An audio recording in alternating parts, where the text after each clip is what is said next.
Welcome, guys, to the MMOs.com podcast. This is episode 75 now, and I am Altay, joined by... Omer. Gumble. Matt. Australia. And Awesome. we got the whole shebang 2 weeks in a row. We're all alive. And we'll Now, see. I got an important question, though, before we start, Omer. Okay. Are you running your casino right now? No. Hold on. We'll save that. We'll save that discussion for after the weekly raid because I do. All right. It's actually relevant to the weekly raid, though. It is relevant to the weekly It is. raid. You're right. So I even threw it in there. No, Fine. Throw in the weekly raid first, and then we'll hit up my casino in FF14. All right, the weekly raid. This week we're asking a question that I don't think has ever been really asked before. It's, would you play an MMORPG without combat? Pretty much every game, except for a couple, the way you progress is going to be through combat. You go to one forest, you kill some animals, you go to another forest, kill some animals, and you level up, and then every other aspect of gameplay, whether it's crafting or the economics of the game, playing the market, is kind of secondary to combat. But it's not as if the word combat is part of the definition of MMORPG. It just means role-playing game. So could you have a game? Would a game be fun without combat where instead of killing monsters, you're a crafter or a politician, or you run a casino and you progress that way, or you just live out your role-playing life by taking on this other role? So I'm curious what everyone thinks. It seems like, I don't even know if it could be done, but let's see what you guys think. Go ahead. All right. I think the only game today that's built on no combat would be Second Life, and it still fulfills the requirements of being an MMORPG. And it's only because it feels more like a virtual chat room than our traditional sense of an MMORPG, but I feel like it still works. There are some combat elements in the game, but they're all third-party added to it. It's not a core element of the game. I think it could work, but I feel like almost every major developer has already kind of pigeonholed their own thinking into what an MMORPG is. And because of that, we're never going to see another game like Second Life again, beyond what Second Life is already working on. But pretty much the entire game of Second Life, though, is a third-party experience. There's nothing really in the game itself. I'm always disappointed when this question comes up because it reminds me that no one remembers that A Tale in the Desert has been running for 13 years and is still running and has no combat. And basically what you do is you do your own little personal crafting and you level up your skills. And then you do these greater objectives, like you have to work to build a certain wonder of the world or something. I can't remember exactly what it is. It's been ages since I've played it. And then at the end of the cycle, because it's in cycles that run for about 8 months to a year, and then it starts over, sometimes a little longer, depending on how the player base is going. And at the end of the cycle, there's voting, right? And somebody becomes a demigod, I think they call it, and they vote on new rules that get hard-coded into the game. Okay, so I'm looking at some Tale in the Desert gameplay because I have heard about this game back in the days of MMO.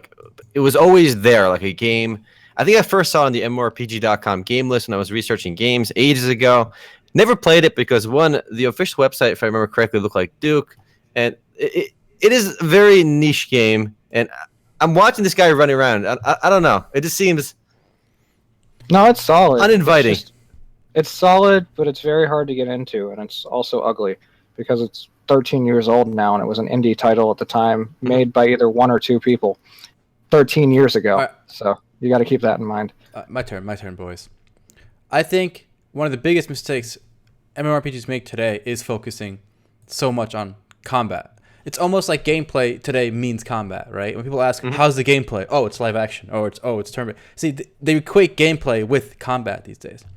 But I also think it's not a good idea to just ignore combat, just to have no combat. That's also just making still focusing on combat too much by intentionally avoiding all of it. I think we've all played a lot of games where combat is a secondary, perhaps tertiary or whatever. Tertiary. Yeah, concern. For example, I'm sure a lot of you have played this game when you were kids, Neopets.com. This game had, pet battling, right? But personally, I never did it. I played Neopets at least 8 hours a day for a year, right? And I never once did combat. Instead, I did the trading, I played the mini games, I collected, I traded, I made money with the stock market thing in the game. So there's plenty of games we've all played where there was combat. Yes, it's there if you want it, but it was not a concern. It was not a major concern. And I think we can do that again, and then that way, at least people who want combat can still enjoy it. Just don't make it necessary. How about that? I think you've touched on a very interesting point that games do focus on combat. In fact, I know Shu and I have talked about this many times. Honestly, games have to add more stuff that are non-core gameplay related. Because I think what makes an MMORPG probably a unique game is all that extra stuff. You want to play a shooter, you play Battlefield. You want to play or Counter-Strike. There's always gameplay there. What makes MMORPGs, I think, unique is that they create a world. And you really lose that world when it's just you log in and you just kill stuff. Then it just becomes like any other game. It loses the magic, and that's what makes MMORPGs fun. And that's kind of why I like FF14 right now, is there's a lot of stuff you can do outside the core progression, just killing stuff, You do the story quests, you do the raids, and you could technically be done. But there's so much stuff to do beyond that, like you just getting emotes, doing all these crazy quests just to unlock emotes, doing the faction, doing like just be able to collect cosmetics, emotes, hang around the gold saucer, run around, and it gives you stuff to do. And that's one of the reasons I'm loving Final Fantasy XIV right now, is that stuff outside of the core gameplay. Because the core gameplay is honestly probably the weakest aspect of Final Fantasy XIV, I think. I mean, it works, right? But it doesn't really do anything unique on its own. Well, you don't like a 2-second global cooldown? Come on. No, it's not even that bad, because you really only encounter that when, like, on my character, when I do my insta-cast ability, and then I have to wait 2 seconds to do anything again. Because otherwise I still have, the 2-second global cooldown is still running down. But I love FF14 because of all the extra stuff you can do. And I think more games have to take cues from that. Like the Gold Saucer, it's cool, but it also needs more stuff. I'm surprised Square Enix hasn't even pushed more content on there. Because the more you can do outside of core gameplay, the more fun a game can be, I think. Like, here's a thought for Final Fantasy. Is there any reason why at the Gold Saucer you can't have a terminal, like a machine, like an arcade machine, and play all the old Final Fantasy games? 1, 2, 3, 4, 5, 6, 7, 8, 9.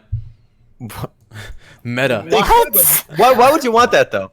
Because you can't you could sit there and play for like 10 hours at a time, but these are games. You're playing Final Fantasy 1 inside Final Fantasy 14, guys.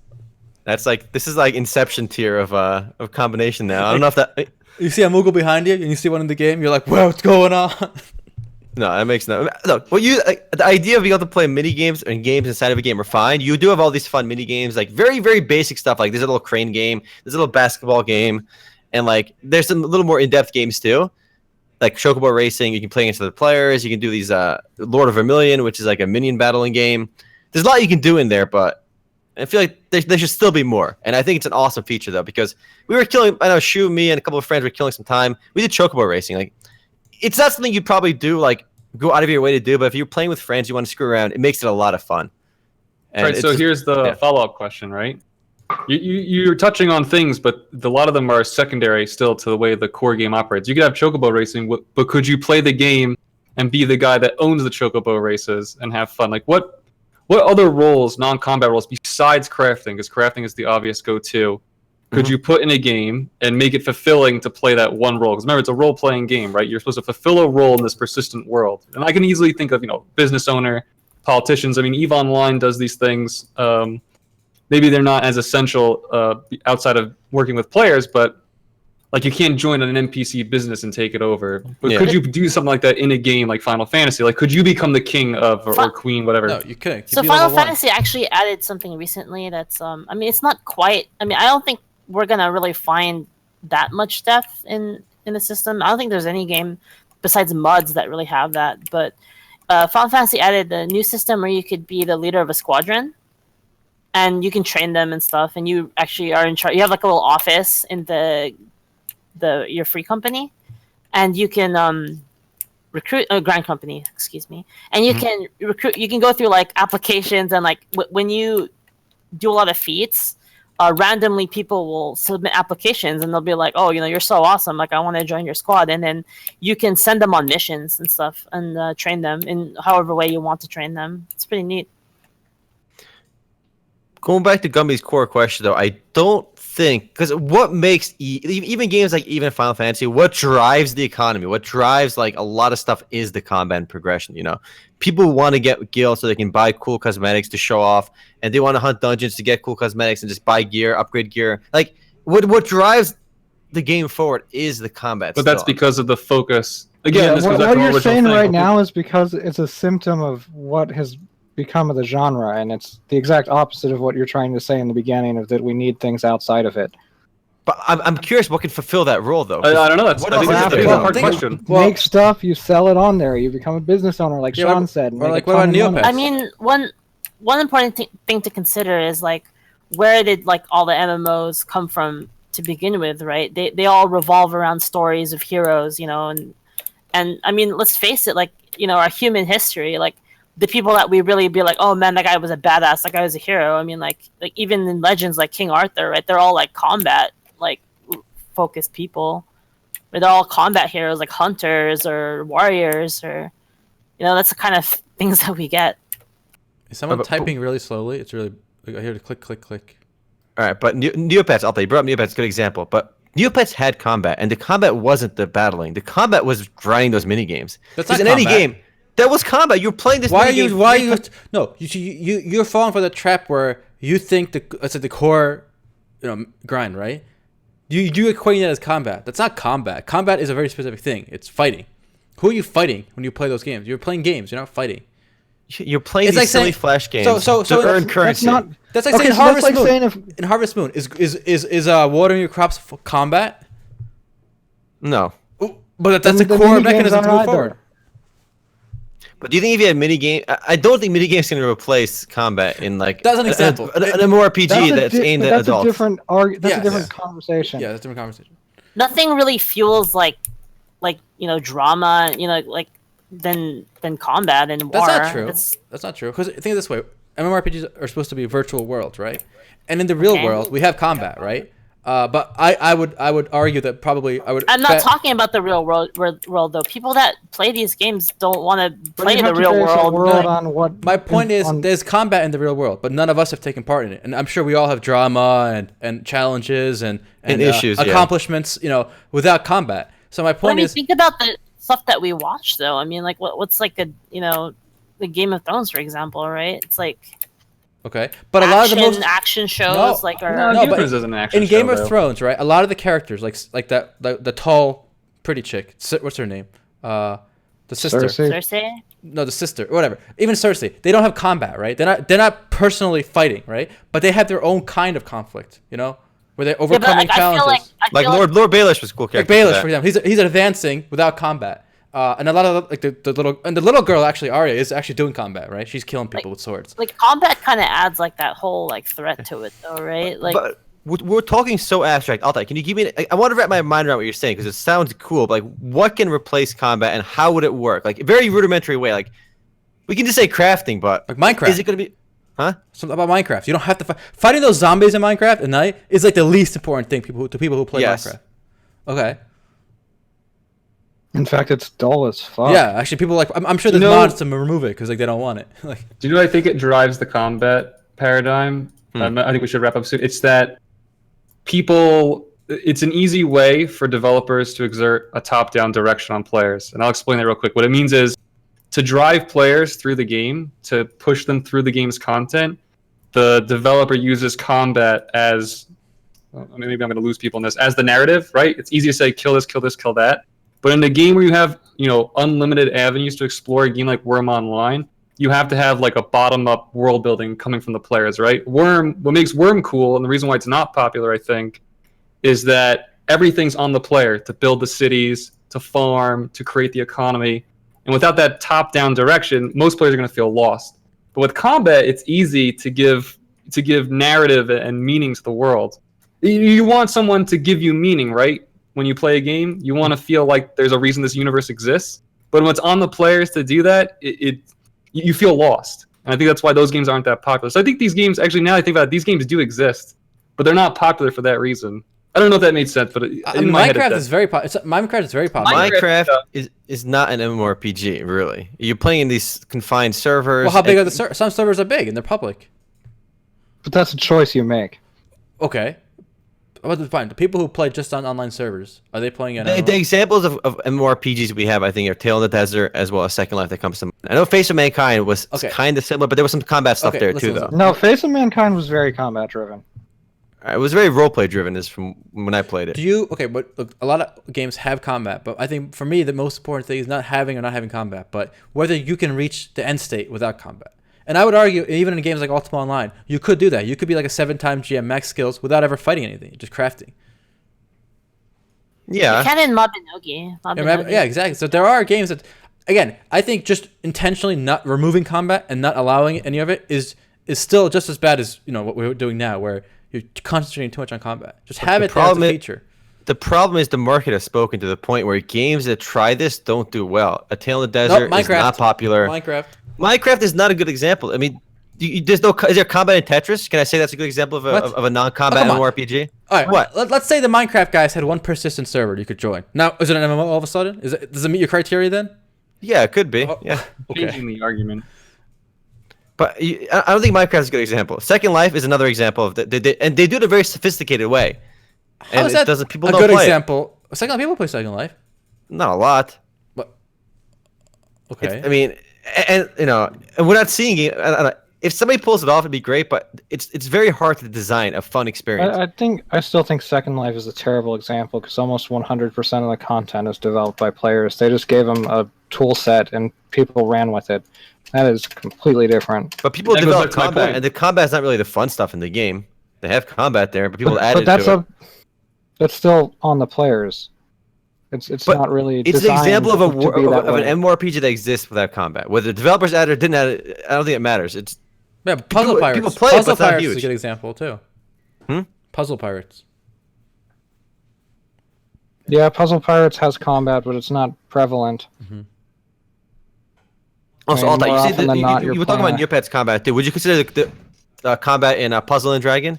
You're playing these match 3 games, and then they're fighting, on the screen. But that's actively combat. The Neopets things don't represent combat.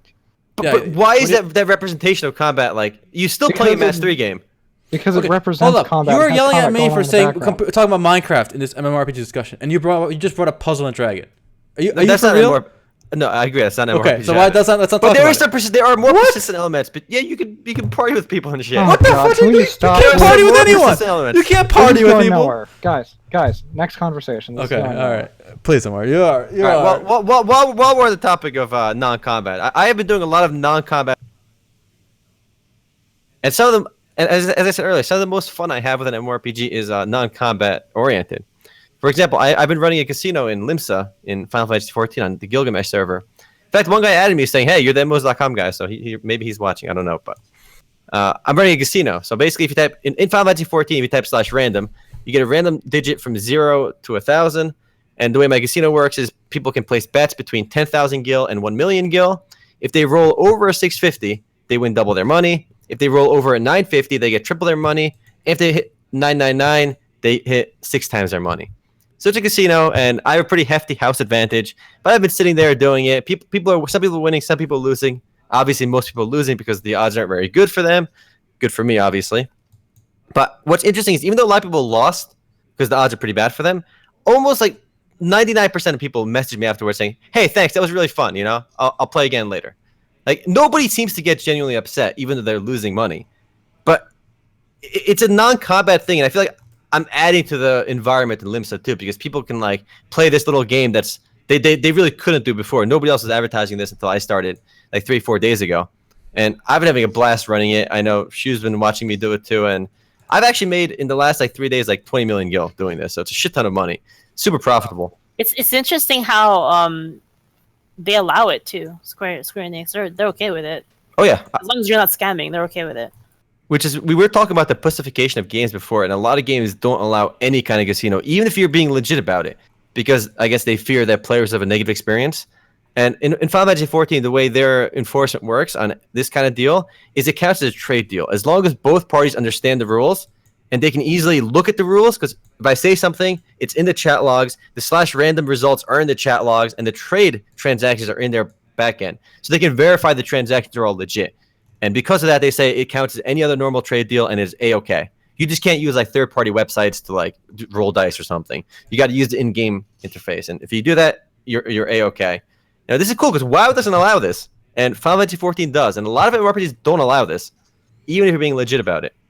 And I mean, it seems like when you run it, people are genuinely having fun, and people gather around you and they talk about it, and everyone's like, laughing and like, oh, you're gonna get wrecked, and it's like, Like yesterday, like somebody won like 1.5 million. I was like, walk away. She was yelling, "Walk away!" to the guy, and the guy, guess what? He didn't walk away. He lost. Yeah, it all. he lost. He lost it all, and then some. He lost more. And, Yeah. By the way, the guy that you were talking to is in here. Is it really? The Dead Okai. That's awesome. I love it. Yeah, But- you're in that game. You're basically adding, like, you were saying the Gold Saucer needs more like mini games. What you're doing basically with this, little dice rolling is you're adding like a mini game, right? An event to the town square you're at. I think so, and it's a lot of fun for everyone involved. And it makes the whole world more lively. Like, like I'm sure we all grew up playing games where player stalls were the more common, or people were spamming in town, selling this, buying this. So when you come into town after a long day's hunt, you like seeing a lively town, with trade, bartering going on, trading going on, with blacksmith going on. So that's good. And it even created an interesting conversation because people it created like a fun atmosphere in the in the shout chat in Limsa, which is the busiest area in the game. One guy was yelling like, "All these Lalafels." My character's a lolly character called the Lalafel. They're super cute. And then he's like, "All these Lalafels coming into Limsa, bringing their drugs, bringing their casinos and their rape into our town. We got to build a wall and deport them all." It's funny because there's like some like lore legitimacy for what he said, because like a lot of they come from like the most like decrepit town where there's like a ton of like beggars on the streets and stuff. So it created a really fun atmosphere for pretty much everyone involved. It was just really fun. It was a non-combat thing in the game, which I feel like it enhanced everyone's experience. Enhanced my wallet, obviously, but enhanced the environment as well.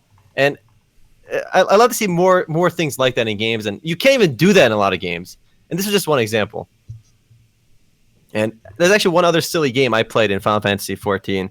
Maybe you guys can think. Let me know what you think. We did a dungeon run with Shu, me, and I think Witchy, one of our friends. And dungeons of we need another player, a fourth player, and it gets you a random person. So we play a little game. At the end of a dungeon in Final Fantasy XIV, you can give one player a commendation, right? Basically, like a karma, like a reputation, like you did a good job, And the game I made up was whoever gets this person's commendation wins. Because there's three of us, right? And we can't give each other commendations because we queued together. So only he can give commendations. And he's got to pick one of us to give it to. So from the get-go, we were just sucking up to him. We were just trying to be as nice as possible. Like, wow, you're a really good healer. Those healers are amazing. Omer was sucking so much dick. I was sucking mega dick to get this commendation. And right at the end, Shu drops he's just being nice because he's got a game going behind your back to win your commendation. Don't fucking give it to him, right? It fucking spoils my strategy. But I'm curious, what do you think of that situation? What would be the best strat to win? What would you do to win that situation? We actually banned that strat because it's too OP. Yeah, going forward, you can't talk about the game. But I'm curious, would you guys have any good strats to win that? To win someone's upvote or something, right? Yeah, basically. And it's because there's only one of him and three of us. So he's got to give it to one of us. And you can't mention the game You can't mention the game. I don't know, man. I play healer. I just do my fucking job. Yeah, but if you just do your job, you have a chance of getting it. But Okay, you got to do a little something. Just tell him he was the best X you've seen in a long time, like Hunter or whatever. I was doing a lot of that. Like, wow, these heals are so good. It sounds like it sounds like you overdid it. You're supposed to do I actually won at the end. No, which you won it then? Stop lying. I won at the end of the other one. The one where we banned the strat. Because I killed myself with that, right? Yeah. The first game which you won. Yeah. The second game you won. I have no commendations yet, but I I thought it was a lot of fun. I won by saying, good job, great heals. Commendation for you, healer. That was like cheating because I already left the dungeon and she was doing some post game sucking up right before you left the dungeon. You shouldn't have left the dungeon. All right. Enough FF14 talk though. I mean, obviously Shu and I are still playing FF14, having a lot of fun. Altay, you still playing ESO? I have not played it. No. You know what the problem with it is? It doesn't feel like an MMO. It just feels like a single player game. I don't feel like I'm investing in a world. Gabby, did you try ESO as well with Altay? I did. I actually had to uninstall it just to make a video.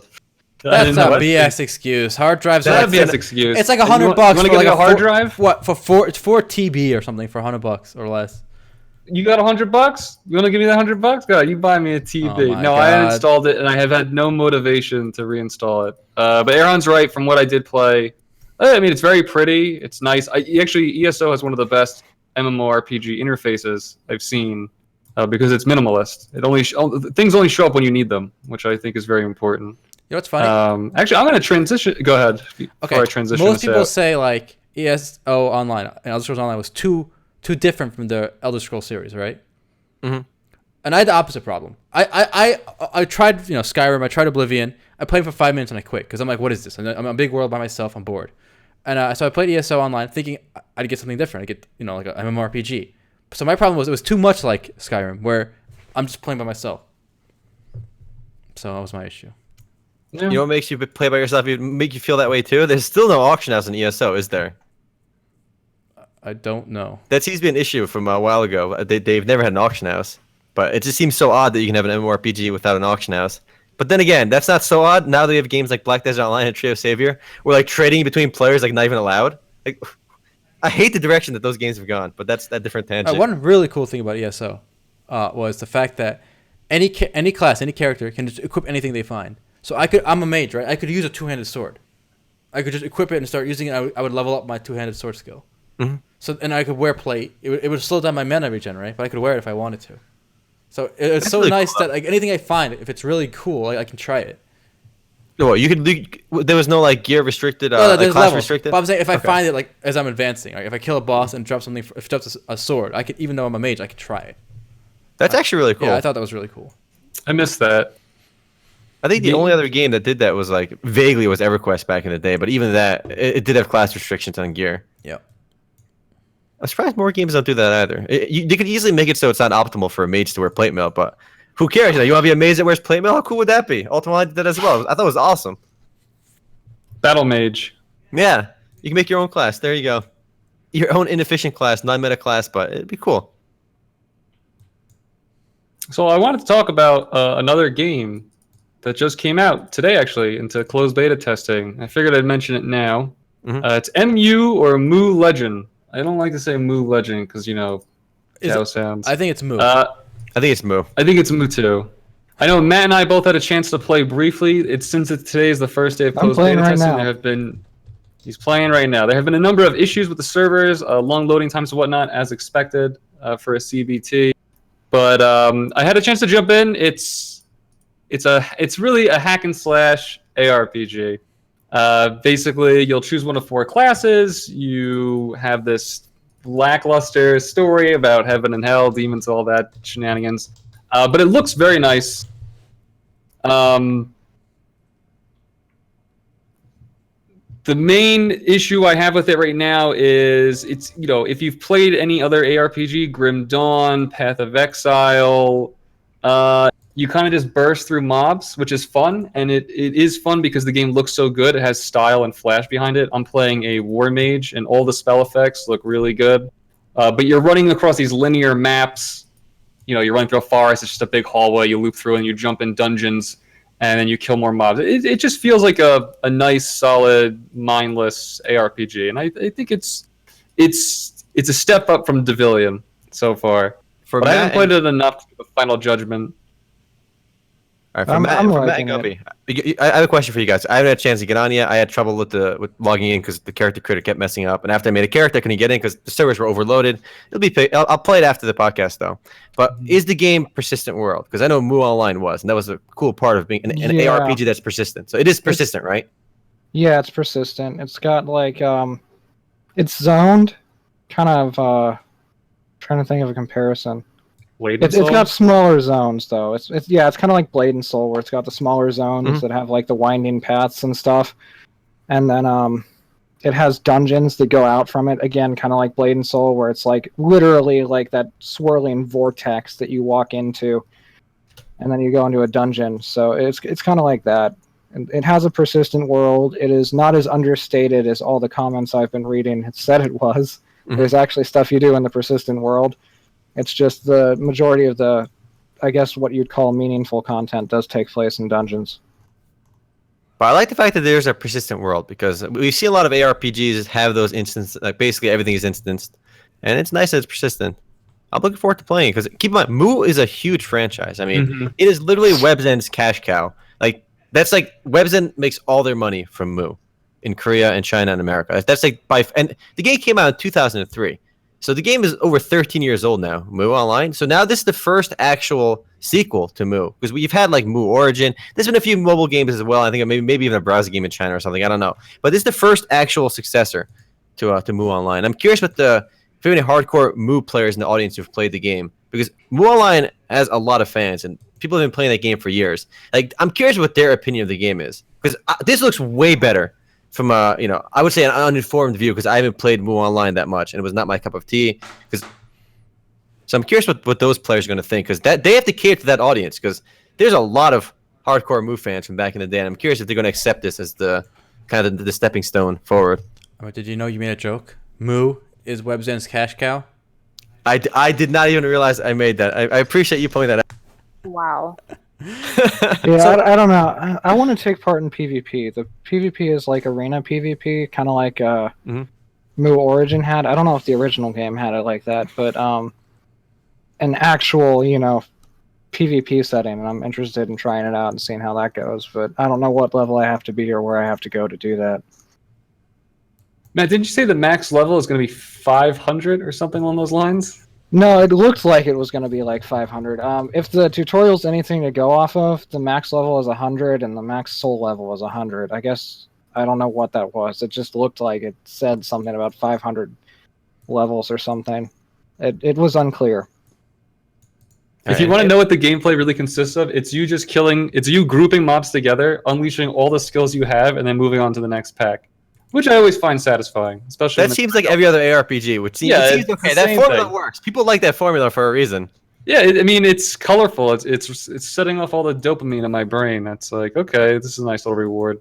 The one thing, this is what I wanted to complain about. I hate Korean game UIs. The UI in this game is so bulky and big, and I find it so offensive, and I can't resize it. And it is closed beta, so I really hope they change that. I hate giant UI. The bar is almost the entire bottom of my screen, and I can't stand it. Let me shrink it. This is why I like having 21.9. Hold up. See if I can. I got 2560, so that covers me pretty well too. Yeah, I have 2562, and it's abysmal. Really? Yeah, it's so big because it stretches out the UI. Is that so? Go ahead. They made me think of WildStar. Real? Oh. They made me think of WildStar instantly. At least WildStar you could resize it. Can't resize it in. So I'm gonna drop my screen right now in Twitch chat, and I don't think it's that offensive. I have all this extra space on. Okay, but you have a different monitor than most people. Different, yeah. You imagine if you just cut a bar, like you cut off those sides, and that's your whole bottom screen. Well, yeah, I'd hate that, but that's why I have this monitor. All right, guys. Now I have to complain about one thing, because I did get the character creator. I couldn't get into the game. All right, listen. 2 class names are triggering me. Okay. Which one? I'll tell you. You haven't seen it yet either, so maybe I'll get an initial reaction out of you. One of the classes is literally called Dark Lord. Dark Lord. What, Emphasizer didn't trigger you, but no, Dark Lord did? Emphasizer triggered me as well. And Emphasizer. And listen, the third one was Whisperer. Whisperer. Yeah. Everything coming through okay? Psst, psst, psst, okay. Come on, what is that? What is a Whisperer? An Emphasizer. And if you look at Emphasizer, it just reminds you of writing in the game is pretty awful. So don't expect stellar story or narrative. And the main character, your character is a bit of a dick. He's constantly threatening to beat people. I like that. I like when games don't make you a goody two shoes. Like no, it's a game or even MMO. It comes out of nowhere, and it's kind of funny. Now you want to talk about narrative? I did watch this. Did you guys watch the intro movie when you first click a server? Ugh, yeah, I did. Okay, listen, I'll tell you. I know you haven't seen that, so maybe your reaction will be pretty funny. It tells you that this hero, he trapped an ancient evil inside of him. All right, and he's battling with the demon inside of him. It's so fucking edgy. Until finally the demon escapes at the end. Oh, this is Diablo. Does that remind you of the Dark Wanderer from Diablo? That's literally a ripoff. I mean, the whole Heaven Hell thing that they do, is straight up Diablo. Okay, there's no shame. Is it fair to say this game is aiming obviously at the Asian market, right? I don't know. I don't know what their plans are for the West, but it seems that way. Like, I mean, you guys played it a little more. I haven't played it. I'm gonna play it too. Actually, guys, just to say, we're gonna play this for Sunday Funday. Mm-hmm. So we're actually announcing our Sunday Funday game for once. Wow. On the podcast. We did last week too. Oh, nice. Want to roll? I don't think I haven't played it yet, but I'll save judgment for Sunday. But I don't think this will compete in the West with the likes of Diablo 3 and Path of Exile. No, I wouldn't say so either. I think if they put this game on Steam, though, it'll do stronger. It'll be far stronger than Devilion. Yeah. which was There's the really other nothing last. flop. It's not going on Steam. I can tell you right now. Well, Webzen has, like, nothing on it's Steam. just speculation. I think they should put it on Steam though. No, they might. I mean, obviously, Webzen has had nothing on Steam, but this is like a big release for them. So who knows? I'll tweet it at them right now. Please put this on Steam. I'll listen to you, Gumby. And you mentioned Devilian. They have 112 users online on Steam right now, which is pretty bad. It fell off quite a bit. We'll look at the last 6 months and then tell me how many people have stayed. Yeah, it's Devilian is looking rough for Devilian, but this is that it looks pretty. It's an ARPG, and I feel like ARPGs have done pretty well as a genre. I feel like it's been a safe bet for developers to make But- ARPGs. It's Western That's ARPGs that do well in the West. though. Yes, I That's mean, true. the entire genre fell off for a long time. Like, literally the entire genre, basically, until Diablo 3 came back. Path of Exile too did work. Have we done Path of Exile yet? No, Something no. like that? Okay. I played that for about... I know everybody's going to hate me for it, but I played it for about 5 minutes, was bored, and quit. How long? Do you not ago? like ARPGs? How long ago? No, I just don't like Path of Exile. I Wow. didn't like the look of it. That is unpopular opinion. The look of it is very specific. They went for that whole Diablo 2 gritty, dark. Well, I mean, I yeah. played Diablo 2, and I was fine with it, I mean, but Path of Exile, I don't know, something didn't sit right with me. They did do a graphic update recently. I don't know how recently you played, but I don't remember. It's been, I think, a year at least. Hey, I mean, to each their own. Obviously, not every game is going to be picked up by everyone else, and just because somebody says a game is good, if it doesn't, there's so many games out there. So if you can play something else, nothing wrong with that. I'm looking forward to playing Mu Legends. Curious how it's going to do. One thing was kind of cool too. I saw in the character creator, you actually have account levels in the game too. So if you have the way account levels works is, I feel like it kind of adds up the levels of all your characters, and if they reach a certain level, you get account-wide bonuses. Like you'll gain plus damage if your account levels are beyond level 10, there's milestones. So the game encourages you to make alts and play them because it will literally benefit your main character through the account level system. I haven't looked Has any other game done that? I don't think so. And do you find that form of progression offensive? Because I know some people are gonna be like, I want to play one character, but I won't be as strong if somebody else plays all the characters, because of a buff that's from another character. Yeah, I don't really like that. Personally. Hold up. You don't like Let that me, shit? No. Let me look at the arena guide they have and see whether all this matters or not. yeah, MapleStory does as well later on. Because I remember I logged into MapleStory and I was getting a bonus from my Mercedes, I think, on my other characters. So that's pretty cool. Oh. I think but it's better as an option. That's why on there. Okay. So this is the kind of PvP I hate. So the arena is exactly like Mu Origin. It's you fight an AI version of another player's character in 1v1. What? Really? You can't actually play against them? Nope. That's so bad. In what world can you make an MMORPG where you can't fight somebody? I'm gonna copy paste. We were this just into talking the about chat. MMORPGs with no combat. Oh my god. We were just talking about non-combat MMORPGs in this game. Okay. That's worth looking at real quick. Show it off on the podcast too. All right, Mu Legends. Apparently, you fight an AI version of your opponent. But Very mobile. why? Apparently, Oh my this is God. only arena though to prepare you for the Altar of Spirits. So let me look up Altar of Spirits. Oh, they don't have it. Of course, they don't have a guide for Is that. it okay? But listen, they kind of label it as a training ground, not an actual PvP. Yeah, and they could be working on this still because it's still new. This is a closed beta. I don't think there's an open beta date for the game yet Okay. either. Deep Presence says there's 5v5 and 10v10 So also. it's training for the Altar of Spirits. So it's not trying to be PvP. All right, that's fair. That's fair. You gotta get. Don't call it an arena. Call it training. Oh, I mean, There's a training arena. A training arena. Arena just refers to the building. It doesn't refer to what goes on inside. I think we all know what we think of when we think of arena. Gladiator. All right, go ahead and look at the Steparo, the link that Deep Presence gave, showing some PvP.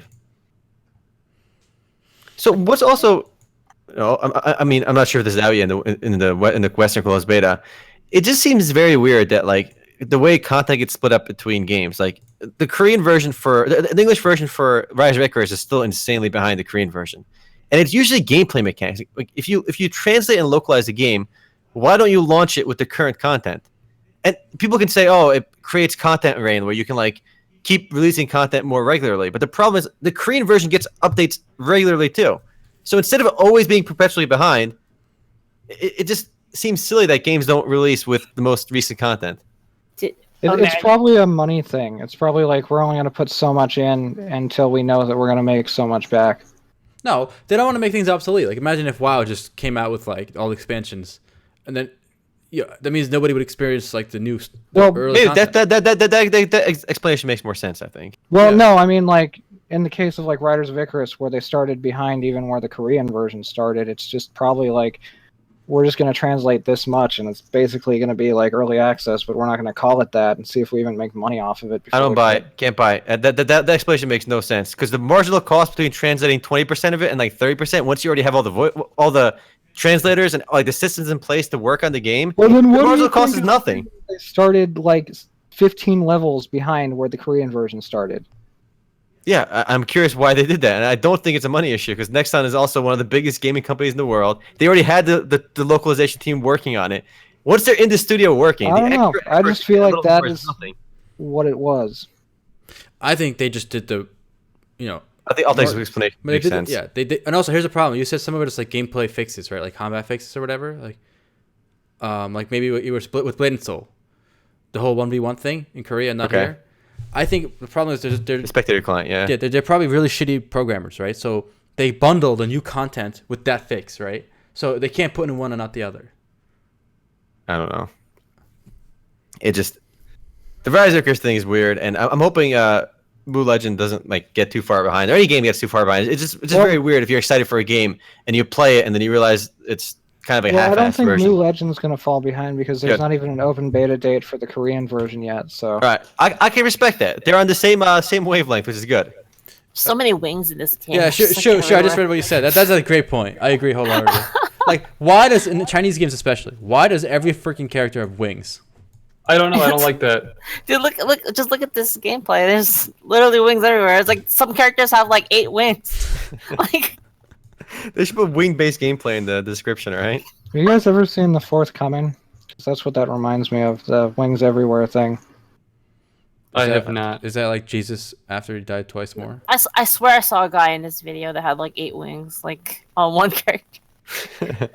I'm looking for him. Wing-based gameplay, right? Let me see. I really don't like the wings at all. But Chinese games do love wings. I know that. My other Korean and Chinese games, just wings everywhere. You know they have wings in Final Fantasy in the Chinese version? No way. They have wings. I'm not even kidding. Here, let me find a picture of it. Because I don't think I've seen any wings just hanging around otherwise. All right, here's a good picture of a bunch of people playing The Forthcoming. I copied the link address. Hold up. Right there. More wings? Oh yeah, let's check it out. I love me my wings. Oh yeah, wings everywhere here too. Nice. It just seems like we gotta put something cool behind the character. Wings. This game looks like Ultima Online a little bit. Yeah, Forthcoming does. It's old. I don't remember. Hold on. I think it's a French company that made that. Here, look, Omer. Just. Somebody said it's like Korea and China are drowning in Red Bull because Red Bull gives you wings. I love it, Chris too. Look at that, Omer. Wasn't Red Bull actually made in Thailand? Thailand, yeah. So that's just their vicinity. Everyone has wings. Nice. Even the way they pitch Final Fantasy 14 in China is wings. And look at that character. Yeah. Wings for life. Wings for life. All right, what else we got? Moving on to localizing, all right? I know this is an interesting discussion point about the voice actors. I know you brought it up last night, and then I told you to wait till the podcast. So give us a gist on this. All right. Well, it seems like the Voice Actors Union is on strike, guys. Voice actors demand more money, and these are voice actors for what? Video games, and there's overlap between anime voice actors as well for dubs, I guess. First of all, dubs. Come on, you gotta watch subs. That's rule number one. Wow. I disagree. Dismissive. I disagree. I think some dubs are pretty good. Steins Gate dub A+. Steins Gate dub was better. I'll argue it's better. Older dubs were good. Anyway, go on with the story. Okay, so I kind of rolled my eyes at this, right? Because for me, I don't know. My idea of a union is for like to protect workers. Well, first of all, their health, right? It's like a coal miner, right? Who's gonna get AIDS and die in the coal mines. He needs a union. think you meant something else, but all right. It gets lonely in those mines, all right? Erhan. First of all, I'm not in agreement with this, but they did say they do get hurt. Come on. Hold on, let me finish. This was the actual quote from the NPR article, or not the quote, but this is what was said. That the voice actors they're not paid enough and they're at risk for injury because they do a 4-hour session, but it's broken in two. So they do two 2-hour sessions in a day. And by the end of the day, because of the type of voice acting they're doing, where they're, yelling, like pretending they're taking damage, or they're doing some type of villainous voice, actually does strain their vocal cords and can cause damage to their voices. Oh, those poor snowflakes. That was the argument. Those poor Well, you snowflakes. do realize that kills their livelihood if they do damage to their vocal Right, cords. that's true. But listen, they're not even like, they're like, what's it called? They're like freelancers almost, right? They're artists selling their trade. Like, okay, that's not what unions are for. Unions are for workers with interchangeable, like, commodity kind of labor.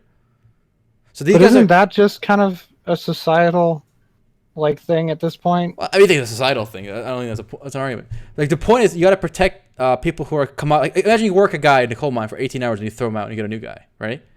But with voice actors, frequent voice actors become more valuable because they have a trade. They have a certain skill. They have stamina with their throats. They have a certain voice, like Morgan Freeman, right? So it's almost like an artist demanding a union, like a painter, right? Come on, get real. I mean, let's keep in mind, Aaron, that's just one small part. I mean, the main argument is that the gaming industry has ballooned and it has billions and billions of dollars, it generates each year. It's only going to generate more, and they're not seeing a salary increase that reflects. But they're not even they're not salaried employees. As it was, That's my point. I'm just bringing up what the meat of the argument was. As it was put in the argument, they haven't seen an increase in pay in any way, shape, or form in 20 years. Okay. I mean, it's just that's just like an increase in just the demand for it, right? But Yeah, the thing they is want the more supply is also increasing, like by I'd argue a larger amount than the demand. Also, the good voice actors, like the well-known ones, I feel like they're doing all right. So I'm curious, they're who probably, specifically is protesting? Like, Well, didn't they say Lauren Bailey was supporting them? supporting voice them. I actor mean, is strike? he also getting the same wages those guys are getting? I think the problem is don't when know. you hear a strike, it's not always. Look, I agree. I don't know their plights. Okay, I don't know how much they're getting paid.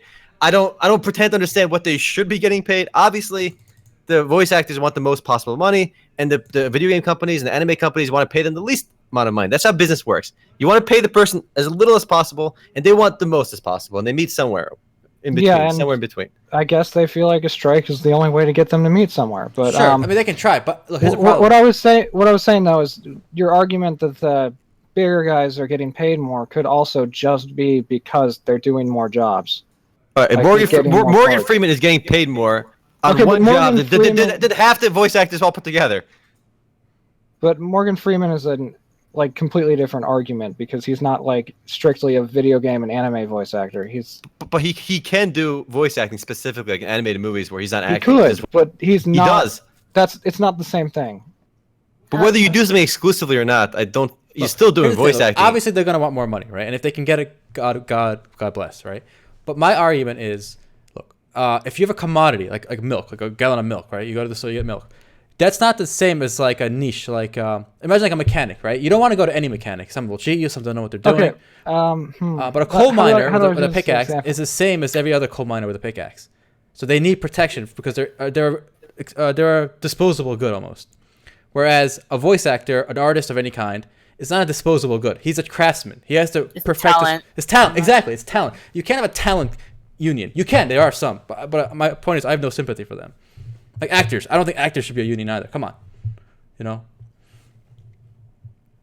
That's my point here. Pretty I much also like think. Go Oh, ahead. go ahead. Sorry. All right, this is a little, I'm not going to pretend to he was right, and I do agree with some of what Altay is saying, but just because people go on strike doesn't necessarily mean they are being treated unfairly. And one example that really struck with me, because I know this blew my mind when I read this news years ago, and I'll take my show on the podcast. The stagehands at Carnegie Hall in New York City that are making $400,000 plus on average. Their average pay is $400,000 a year for being a stagehand. They move stuff around in the back of in between performances. They went on strike on opening night for Carnegie Hall. So apparently they want more than $400,000 a year. Okay, I don't know how much the voice actors are getting paid, but just going on strike doesn't mean you're automatically right. Is all I want to say, because I don't know the intricacies of what's involved. It's definitely a PR push, right? The voice, they want sympathy. Yeah, and okay, look again. They want to try to unionize and get more. Sure, whatever. God bless. They can try. I don't have to give them sympathy. I don't give them sympathy. I think it's stupid. And they want residuals from the game sales. Come on. Like, what? It doesn't make any sense to me. I'm going to use this opportunity to plug my article that I wrote a while back, because I actually love terrible voice acting in ported games. I think it's the best thing ever. When I talk to an NPC and he sounds like a complete idiot, it tells me that they've spent that money somewhere else, and to be honest, I'd rather just listen to the game in the original language anyway. Mu Legend has some pretty bad voice acting too. So riveting. All for bad voice. Wow. All right. On the flip side for the voice actors in video gaming, it's actually there was one of the villains in Fallout. They explained that the person that voiced them, they don't even know who they're voice acting. The game companies don't tell them who they're voice acting. I guess to try to give them like less information to work with. Yeah. If they realize they have a big role, they might demand more money. So they keep them out of the loop. That seems odd. That seems kind of sketchy. I'm not gonna lie. That part does seem kind of sketchy. People keep saying things like fair amount, raise. They haven't gotten a raise, right? A raise implies they're employees, right? Then a lot of these are freelancers, right? I agree. That's true. So you can't think in terms of raises and salaries when it comes to freelancers. They command what their talent commands. It's not up to me. If I want my let's say I want my flooring done, right? Some guy quotes me 5,000, but when he comes over, he says it's actually 10,000. I haven't gotten a raise in 20 years. Like it's not my problem. I'm getting a quote for my flooring. It's not. I'm not. That's completely different. You don't work for me. The price on you last minute. That's completely different. No, wait. Let's say I get 3 bids, right? One guy says he comes in over everyone else, right? He bids 10,000. Everyone else bids 5,000. I say, why'd you bid so much? He goes, I haven't got a pay raise in 10 years. That's not my problem. You're not my employee. Like you don't work for me. And at that point, Altay argue he would choose the 5,000 guy. Yeah. I think what you're trying to say is that like it's up to the person purchasing it, like what they believe the person is worth. Pretty much, it's not. It shouldn't be regulated, right? Or it shouldn't be like up to people to. I don't know. Well, Canary said, I don't see that matters. There should be a minimum that every person who works, regardless of what sector they work in, should get. Yes, we have that. It's called the minimum wage. And now, if you want to argue the minimum wage should be raised, that's a separate point. At least that affects everyone, and I can get behind that, right? I can have a discussion with that. So what you're saying is like they're pretty much holding it hostage. Like, exactly. That's what I'm trying to say. And aren't there people willing to work for the current price? Voice actors? There's a huge amount of supply for voice actors. Yeah, it's a terribly competitive sector. Yeah, so exactly. why they doth protest too much, right? They should be lucky with what they got. Take the crumbs and go.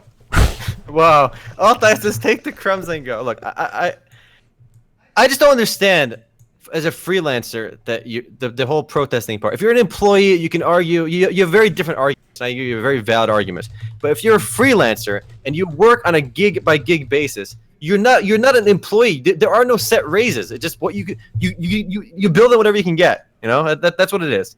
If they were employees, I would sympathize more. But I guess the question too, like by yes, default. it's entirely merit based. That's what I mean. Is like Altay is trying to say that they're just holding it hostage, right? Like they're grouping together to like hold the whole thing hostage and like to win sympathy. Yeah. I think the question is, right, how else do you get the standard to change? Because they can try. They can ask for more money. They're just playing their hand. Look, there are plenty of sectors. Exactly. So there's nothing wrong with what they're doing right now, and Altay seems to think there's something wrong with it. No. There's nothing wrong with asking for more money. Everyone, look, I encourage you to ask your boss for more money. For everyone, all right? Do what you can to get paid more. That's your job. Get the most you can for yourself. I think what's being said is they can do whatever they want, but it's like not a sympathy issue, or we should feel bad. Yeah, exactly. I'm not saying they don't have the right to, but I have no. There's plenty of people in the world that need sympathy, right? My sympathy, and I got sympathy for people starving, and the guys getting sick at the job, and they need a union to protect them and sue on their behalf. For example, imagine you work at a lumber facility and they don't give you those little masks, so all the wood chips get up your nose and you get cancer, right? And you could say, well, they could just sue the company. But one guy can't sue a company because it's hard. They'll fight him for 5 years, he'll go bankrupt, and they'll fire him. But if all the guys unionize and they all sue at once, they can get somewhere. But voice actors, they're not. It's not. They don't have that kind of risk. It's not like If their throat starts hurting, they can just walk off. They can go home. They're not gonna get cancer and die. All right. It's an interesting point because the voice acting does, mesh for their industry. I know Gumby linked a fun article on terrible voice acting, and you do really. I feel like it is a part of the industry that you don't really appreciate, because we've seen bad voice acting and it really can ruin a game. But I feel like even when the voice acting is good, they don't get enough credit because they are behind the scenes. When you look at a movie, you see the actors, you can appreciate them, but there's a lot happening behind the scenes that you don't appreciate. That's outside of this issue with the protests and everything, but I know. They are underappreciated. I'll say that. In terms absolutely. Of from gamers too. What I was gonna say is like the whole Morgan Freeman thing really is different because Morgan Freeman like the moment you see or hear him, but Yeah, he's good. Okay, what's the last major I'll just say console title AAA game that you played, not an MMO or anything like that. That Final Fantasy game, the new one has. No, I'm talking about Omer. Final Fantasy 13 too. Do you know who any of the voice actors? No, not at all. Exactly. So it is different. What do you? Yeah. If Morgan Freeman was there, I know him because he's really good at what he does. The point is merit-based pay.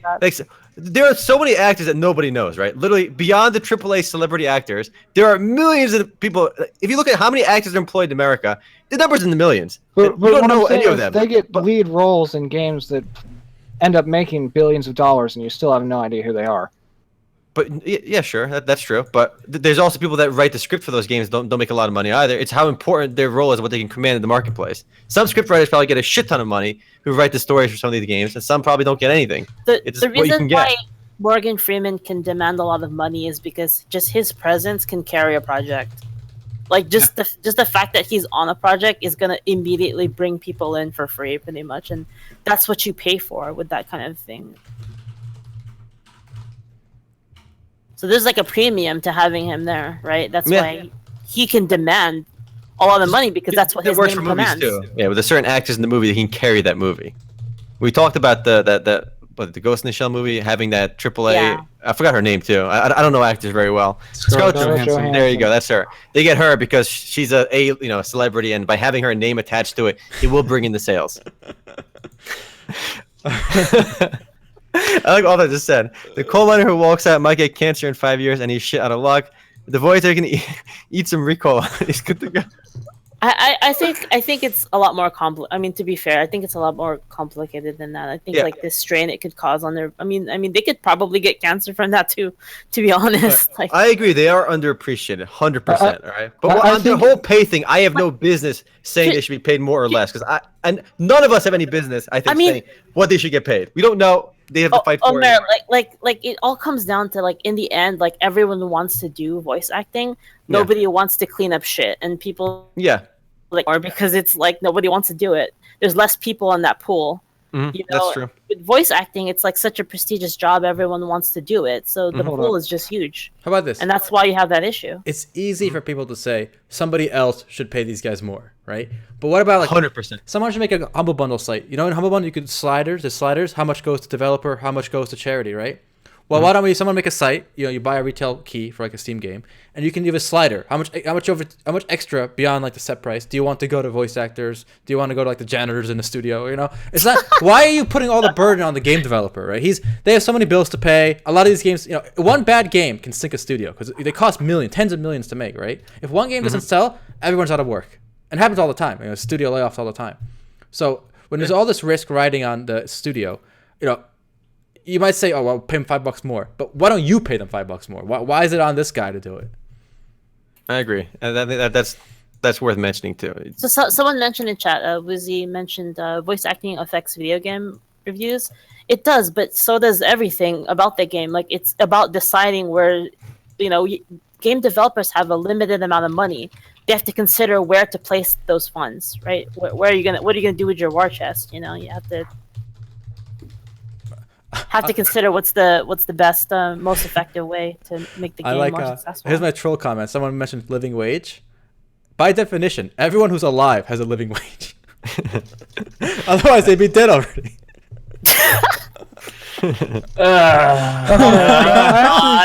I went looking for names, and just real quick, According to this Vice article, hold on, I gotta pull it back up again. Okay, it's also again, it is very easy to say they should be paid more, and it's the studios and companies go bankrupt all the time, and obviously they want to make as money as possible, and it's a very complicated issue. So I don't want to get too much into economics here. Just real quick, I don't know how many they get per month, but here's a quote from the Vice article. It's that for context, the standard rate for video game voice actors today is $825.50 per 4-hour recording session. Yeah, that's $200 an hour. What are they complaining about? I guess it all depends on how many gigs you get. Of course. Obviously, it's very difficult to get those 4-hour sessions. You're spending most of the time fighting to get those sessions. That's what we're saying is that like just because the demand is, I mean the supply is huge doesn't mean like you should automatically pay more. You know what I mean? It's based I think we all agree. $800 for 4 hours of recording is an amazing pay. No, that's a good deal. But here's the problem. I sympathize that you can't get that all the time. Most of the time, voice actors are not recording. The amount of hours a voice actor spends every year actually recording voice for a job, I would say is like 100. In an 8-hour day, they may work 30 minutes a day because they can't find work throughout the whole year. You know? That's the nature of competition, right? That is the nature of competition. There's so many people competing for that work that you can't always be working. Well, this is all a moot point because as this chart I'm been showing shows, unions on their way out. So it's a sinking ship. Well, before they go away altogether, I have an announcement.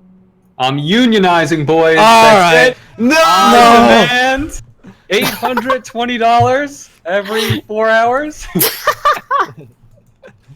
Are you saying you're a voice talent for being on this podcast, Gummy? I'm going to use my internet law degree, and I'm going to the one I made up, and that's it. You're all going down. In solidarity with the voice actor strike, we will That's now right. do the I'm rest of gonna the call 'em podcast. No, up. we will do the rest of the podcast muted. So please stay tuned. If you tune out, you don't support the voice actors. So from now on, everyone just voice lip. All right, this actually reminds me of a very old post Altay made years ago. okay, that was good. That was good. Listen, Altay made a post called "Anti-Labor Themes in Nostale" back in 2008. Labor theme? It's actually pretty hilarious because Nostale is still around. And he wrote, "As a game reviewer, I often find myself playing strange games which I would never have found on my own. One such game is Nostale, a free-to-play Korean MMORPG with colorful 2D graphics and simple gameplay. I wasn't expecting much from this MMO. Your basic grind fast, some fetch quests thrown into the mix. Following the main quest line, I was surprised to get around level 17 when I was asked to investigate rumors of a miner strike. I had to go undercover into the mine and listen to a group of workers and either confirm or deny the rumors of a strike to the mine boss. Unfortunately for the miners, the rumors were true. The miners were planning a general strike. I informed the boss and he gave me the following instructions. He had to go break the strike by actually killing 8 of the miners." So his quest to put down the strike was to literally kill 8 striking miners. Yeah. In Nostale. I just thought it was hilarious. And I vaguely remember this. It's one of those lousy like Korean MMORPGs. And what they had was they were kobolds, right? They looked like kobolds, and they were called Happy Miner, right? That was their name of the mob you could kill. So and then the NPC outside the mine actually had you break the strike. So your quest was called Break the Strike, and the quest objective was to kill the Happy Miners. And they weren't even aggroing you. They were not aggressive monsters. It's just so silly to see this. It's real, yeah. It was real. I remember it. It just there was actually pictures in there too. It was actually an old blog post he linked on MMORPG.com. But it's so funny that you can kill. It just how'd that make it into a game? Like how is it? It's such a ridiculous notion. Wait, hold up. Isn't Nostale coming back now? Nostale is still around actually. Okay, if Nostale, you can get there if you do a first look. You can get to that point in like less than an hour. All right, I'm going to try it because that's pretty hilarious. It's an early quest. How many unintentional political statements are in these games? I'm curious. As you said, you're curious. And these are coal miners too, so it fits your our discussion earlier. Somebody said it makes sense. Is South Korea? They have unions over there too. I guess the people that make MMORPGs hate the unions. God damn. I guess so. Again, like I said, it's not going to be a big deal. Only 6.7% of the U.S. private sector is unionized. That rate's still going down, so it's a non-issue going forward. Well, from there, I think we should move on to our next section here. Before we do that, I do want to throw a quick apology for the folks at United Front Oh. Games. I did say specifically that if they gave refunds, they're all right. And looks like we did talk about last week the fact that United Front Games shut down and Smash Grab. At first, we thought they pulled the Smash and Grab and took everyone's money, but they are giving refunds to everyone. So good job, United Front Games. You guys are not scammers. Unfortunately, the studio shut down still, but you guys live up to your honesty and give refunds for a game that shut down very quickly. So you guys are awesome. Good job. The story's a lot I sadder just- now, isn't it? I just Are want they to not note that it scammers? is super sad because think about they're shutting down, right? Yes. So think about how little money had to come out of Smash and Grab that they were able to refund them. That's true. That's Like, true. think about that. That is depressing as hell. But what's going to happen at this point is another issue, obviously, with who gets paid what for these companies. The voice actors got paid for the game, and the developers, they got paid. The people that aren't going to get paid are the debtors. The people that lended the company money aren't going to get paid. They have to go through bankruptcy and try fighting for a piece of the assets if there's anything left. The owners aren't going to get paid. They lost whatever the investment they put in, assuming they didn't take out dividends. So the people that in these situations that lose are the owners. So it does seem unfair to all these voice acts and stuff, but it's a lot more complicated, obviously. The voice actors won't have to pay back their paychecks because the company. Speaking of, where can I take this? Speaking of, nope, I got nothing. Let's just move on to interesting shit of the week here. We'll start with a big piece of news, confirming my suspicions, and it feels good to be right even when it's about something upsetting. Blizzard announced in a forum post, community manager Ornix said, Blizzard will not discuss legacy servers at all at BlizzCon. Now, what makes this interesting, as we said this a couple weeks back, is that Nostarius wrote a forum post saying, here's the exact quote. As a consequence, if Blizzard does not make an announcement to honor their own core values, be sure that we will. And I'm thinking, what could Nostarius do to start laying down the smackdown? I don't think anything. I think they may release the source code, but somehow I think Nostarius will just fade from everyone's memory. People are already saying, shut up about legacy servers. Legion's great. Just don't worry about it, which I find kind of funny. But maybe, I don't know if any of you guys have an opinion on that. Okay, what Australia said came off as so condescending and holier than thou. I don't know exact wording, but it just came off. It rubbed me the wrong way. I think it rubbed a lot of people the wrong way. It was arrogant. It was arrogant. That's a good way. Okay, so what do you mean by arrogance? Blizzard Blizzard made no commitment to say anything at BlizzCon, did they? No. No, not at all. And it seems like Nostarius such a- started it. They Yeah. started the It seems fire. like They such a hadn't heard weird- anything. Most of BlizzCon's about new things. I would assume, right? Not about A bit of both. It's a big event. Okay. But it is, who are they to tell Blizzard what they should announce at BlizzCon? I mean, that's the part that seemed like a little bit much. Well, I should repeat what I yeah. said, and I'll tell you why Nostarius wrote that. Nostarius, I'm going to say it again if you've heard it, I'm sorry. Nostarius was starting to sweat because they heard jack shit from Blizzard after Legion's launch, and they thought they had to get Blizzard's attention somehow because they were being left. They were just getting they weren't. Their phone calls weren't being picked up. So they put out this kind of aggressive forum post, and now they've been shut down. So basically, if you play on a vanilla private server, keep your mouth shut. Don't tell anybody about it. They're So gonna how find it. long how long do you guys think it'll be until Mark Kern jumps in and says, "We're gonna get you those vanilla servers"? Listen, it could happen. Who knows? What's interesting is they didn't dismiss the No, well, they server in couldn't. the post. That would couldn't. be terrible They PR never- for them. They almost never dismiss anything. They just wait until people forget. That's true. That's Blizzard's pattern. They just say, "We have nothing planned. We are not going to talk about it until people forget about it." Smart And move. I mean, I don't know if this is representative of all comments, but I just thought it was funny that one of the comments on the article is what I said when you guys originally were talking about would a paid WoW subscription server or on the legacy part of the store where they have Diablo 2 and everything, would it work? And this comment is saying that would I need to subscribe to play until 60? After that, raids and PvP is all good, but there won't be new content. It's vanilla after all. It works as a free-to-play private server, but not as a subscription-based official one. And I remember saying basically exactly that, to which you guys rebutted that you would have paid for it.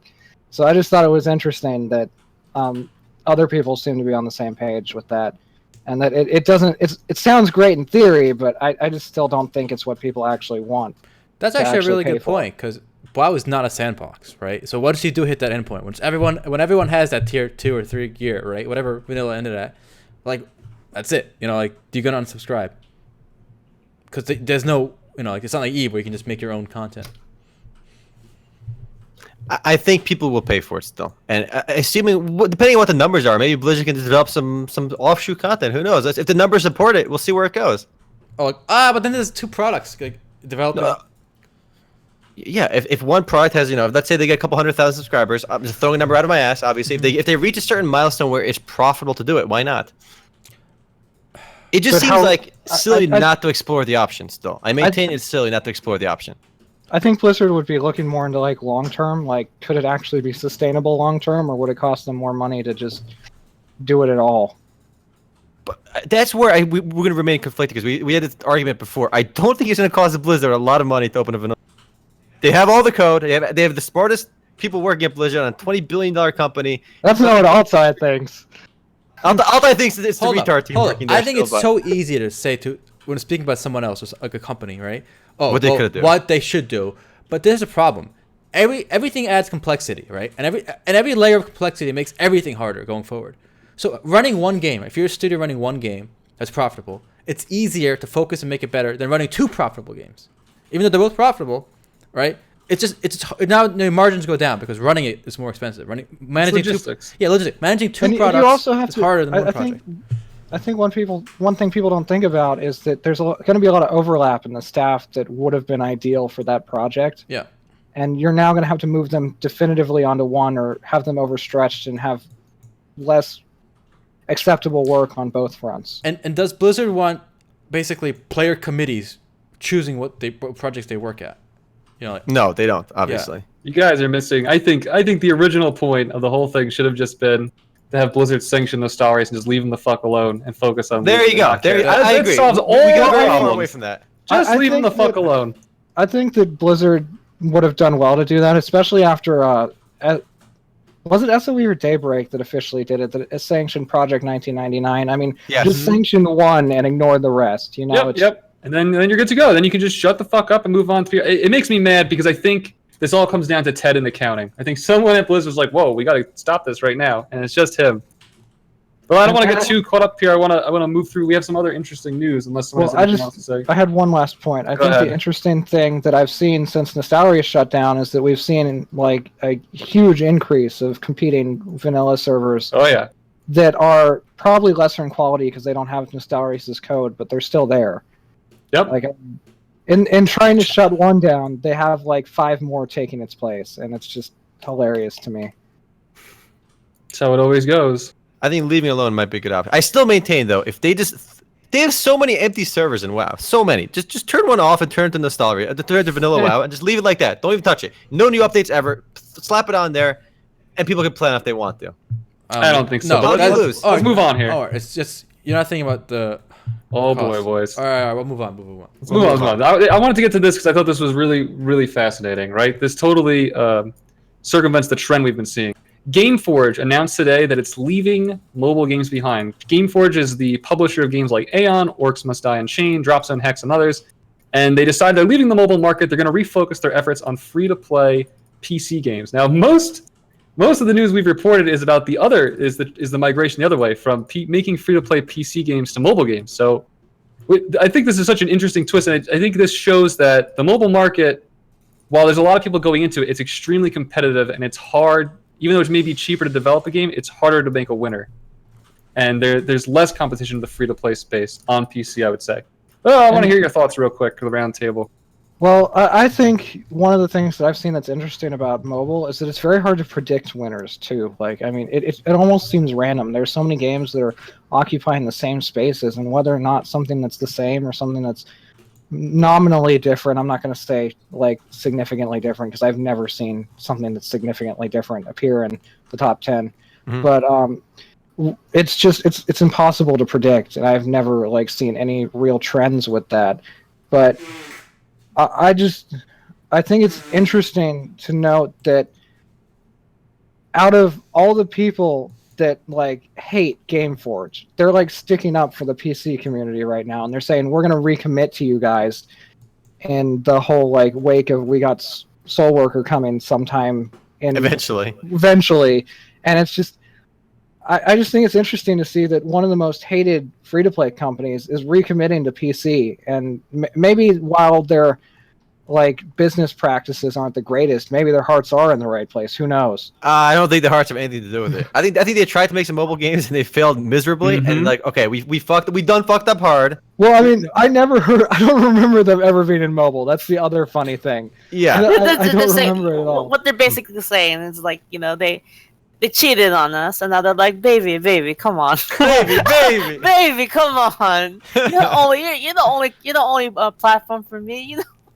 Well, here's the thing. Have you guys heard of any of these mobile games? Well, here's the thing. Were they publishing mobile games or developing them? Because they're a PC publisher, right? They don't like these games I'm looking at. Like they're Right. They're not developing these games. No, they developed mobile games. They developed Icarium. Okay. So what this shows me is what? They developed what? Icarium. A browser-based you're right. MMORPG 2008. So I have not played it. It looks like they're a browser game developer, but a PC publisher, right? Mm-hmm. So what this shows me is they just failed at developing mobile games. So they're going back to their roots of publishing PC games and developing browser games, which is fine if that's their core competency. That's all. I'm all for that. But I don't think it says anything about the mobile market versus the PC market more so than their expertise That's at publishing. Also, look at the staff numbers. I mean, we they laid off about 90 people, and that was about a fifth of their staff, which means they have about 450 employees. Basic math says they have 450 employees. I mean, that's a lot of people working on publishing these games. If you look at a company like Valve, which is enormous, right? We found some information about Valve recently. They have about 360 employees because they dealt with the regulator, I believe, in Washington State about CS:GO skin gambling, and they revealed that they had about 360 employees. So a company like Valve can do so much with 360 employees and be one of the most valuable gaming companies. And a company like GameForge has 450 employees, and they're relatively unknown in this space. I'm pretty sure that Valve also pays their employees a lot, and that's why it's a coveted position. Oh, they make a shit ton of money. Of course, they pay them a lot. But I can't imagine the janitor there makes crazy money. The developers make a lot of money. Janitors are not employed by companies. It's a contract position. It's a freelance, yeah. That's true. Third party contract from a different company. And I guess I'm sure they paid remarkably well. Awesome company. They're all paid over 100,000. Good deal. Time to work at Valve. I want to work at GameForge, guys. I don't know if it's still true, but did you guys ever read that article that it's like basically what they do at Valve is if you want to be on a different project, you just move your chair to a different desk? You slide the desk over. That. Yeah, I read about that too. Yeah, I mean, I still read that. And I'm like, how does that company work? Like, Why do you think they they're so clearly slow to don't. They haven't update? made any games. Here's a question. Yeah. Have any of you ever thought of getting a standing desk? I have one. You have a Do you standing really? desk? Yeah, but I don't use it to stand up. Okay, you Oh my lazy piece God. of shit. Well, the thing is, right, so if you need to get one that you don't actually have to do yourself. So mine is like plugs. I got to unplug and then lift the desk up. So if I do it, everything's just going to shake and fall off. Oh shit. So it doesn't work when you have 3 monitors and all this electronic equipment. So you need the ones that are electronic, right? To go up. and Yeah, down? you need the ones with the little... Those are a lot more money at IKEA. Yeah, they are. I would like a standing desk, though, just so I can move around. The question is this: would you actually use it, or would you just sit in your ass like you always do? I would sit on my ass. The first week, I'll use it and then sit on my ass rest. Ever use it? Well, here's the thing. Go ahead. Can you imagine playing like an RTS standing up? I can't. Not even a little bit. No. Like I you just, stand up. Well, the Not an purpose. RTS. I think even the diehard fans, like the health people, they don't say you should stand the whole time. No. In fact, standing the whole time, as they say, is just as bad as sitting the whole time. The point is to move your muscles and change positions throughout the day. I mean, I think it's healthy, but I think I'd just be a lazy piece of shit instead of my ass, and I'm convinced everyone else in this podcast are also lazy pieces of shit. So I have no doubt if you tell me you would use it, you're lying. All right, Shu, Altay, I'm looking at you too, because Matt and I agreed that we're lazy pieces of shit. No, Yeah. I mean, there's a running gag that I'm a lazy piece of shit. So I mean, I admit that I am one too. All right, I make no bones about it. All right, I'm not hiding it. I'll embrace it. I'll bask in it.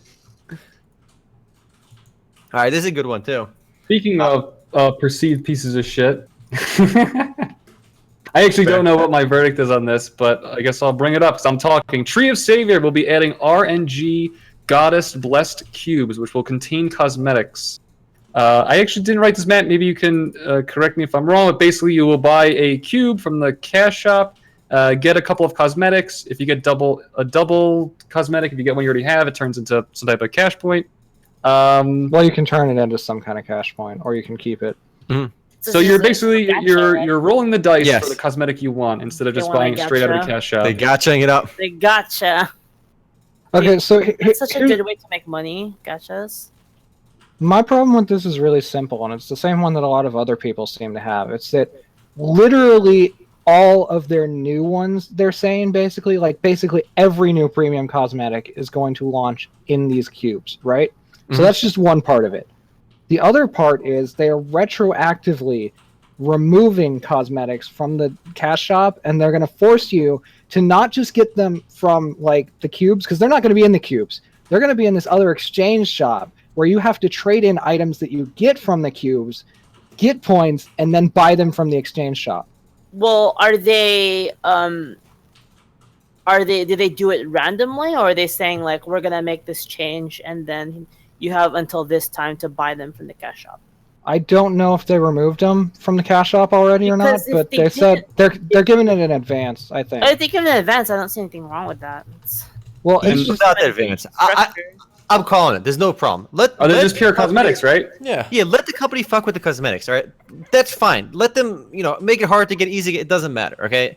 They got to make money somehow, and I'd rather them make it off Gatcha cosmetics than Gatcha OP stuff, all right? And if we're going to stick to one of them, so far they seem to be going with the cosmetics, so have at it, Haas. I mean, people are gonna get mad because Gacha is just kind of like that. But I mean, that's just the nature of the system, and it makes a lot of money because it makes you spend money that you didn't want to spend, to be honest.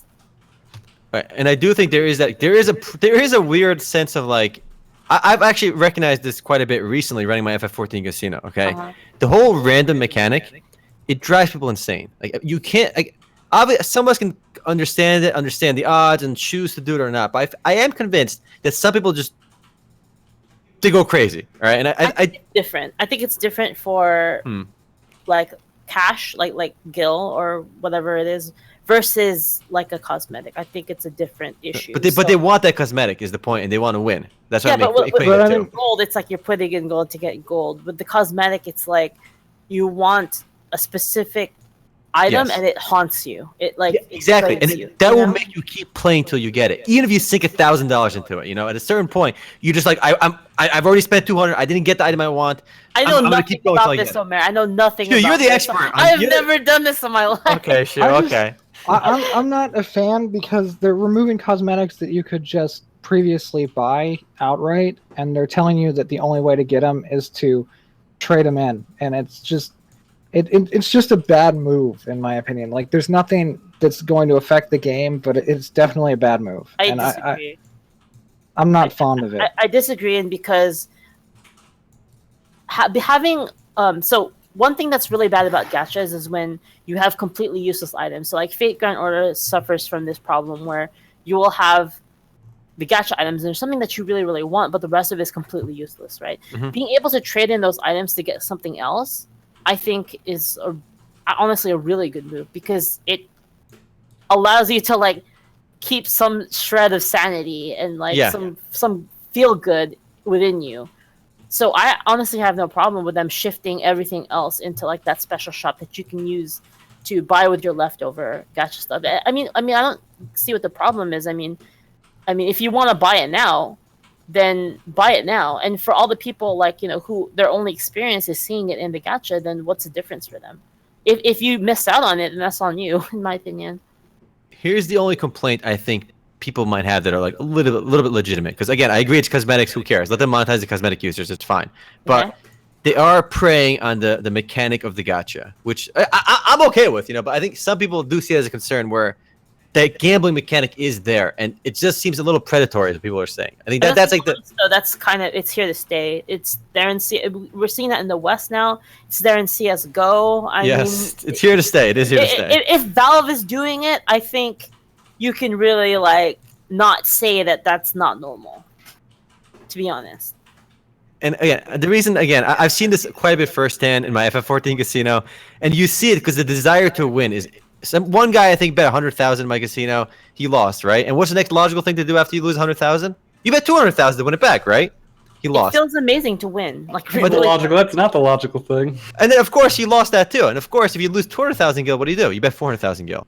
And then what does he do? He bets 800,000 gil. No, lose. So his initial $100,000 loss, he wanted to play with 100,000. He wanted to win in the game, gil. He lost, and he ended up losing like 1.3 million because of it. Like people do that, it's irrational, but people do it. And and I think a good compromise is to, have like the shop that they said where you can trade in the stuff that you don't like from it. That's true. It's good. Yeah. That's a good compromise. Another compromise is just have the items at a really high price. I mean, whatever. like. Matt, what is the solution then? What is your solution? Just not remove them retroactively. That's all I'm saying. I think that is like the least like problematic part of this whole thing, really. Really, I'm agreeing with Mayor because it does. The reason I don't like it. Explain to me how it's different. Like how it. Well, like, no. It has nothing to do with. It just. It's taking an accepted practice and putting it behind another layer. But I will say this: in the defense shop of, should remain static. In defense of what they're doing, I imagine any person that already wanted something from the cash shop before this change is enacted bought it, right? So who it really changes it for is the future players who didn't buy it, or the people who didn't feel that incentive. So I imagine in the end it'll be okay. I imagine also, I don't know if this was already put in the game, but that there's a warning given so that people who do want to buy the things they want from the cash shop can do so before the change. I mean, I think if you pulled the rug out from under people and just did it and didn't tell them, that would be I agree with you on that. I think unfair, that but would be a problem. I have a bigger question here. What So we could all it know be? gachas make more money than just selling the individual items Yes, on a lot more money. on a la mode option. Well, I mean, How long before we see gachas in the real life? Imagine you go to Tiffany's or Louis Vuitton. You can buy the bag, right? Or for $5,000, or you can buy a gacha that comes with 3 random bags for like $5,000.